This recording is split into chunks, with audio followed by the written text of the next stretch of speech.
Trending at mainit-init pa na balita, Ellen Adarna nanganak na sa first baby nila ng kanyang asawang si Derek Ramsey. Ibinalita ito mismo ng aktoro sa pamamagitan ng kanyang Instagram account ngayong gabi pero wala siyang ibinigay na detalye kung kailan at kung saang hospital nanganak itong si Ellen Adarna. My world keeps getting better and better. Smiling face with heart emoji. Hashtag House of Dragons ang caption na inilagay ni Derek sa larawang ipinost niya sa IG. Makikita rito ang kanyang misis na nasa hospital bed at may hawak na sanggol pero natatakpan ng braso ni Ellen ang mukha ng baby nila ni Derek. Samantalang noong September 20, napag-alamang buntis itong si Ellen Adarna at babae daw ang magiging panganay nila ni Derek. Gaano kaya ito katotoo?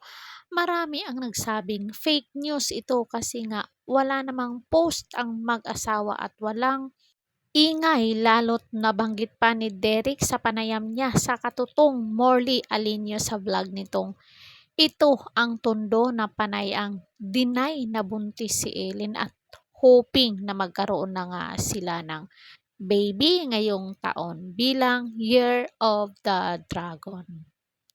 Siguro inano lang ni Derek, private lang niya ang pagbubuntis ni Ellen. Kaya siguro sinorpresa na lang ni Ellen ang mga fans at mga netizen. Siyempre sobrang excited ni Derek kaya gusto niyang i-post agad ang larawan ng mag-ina niya kasama si Kuya Eloyas. So anong say nyo dito mga marites?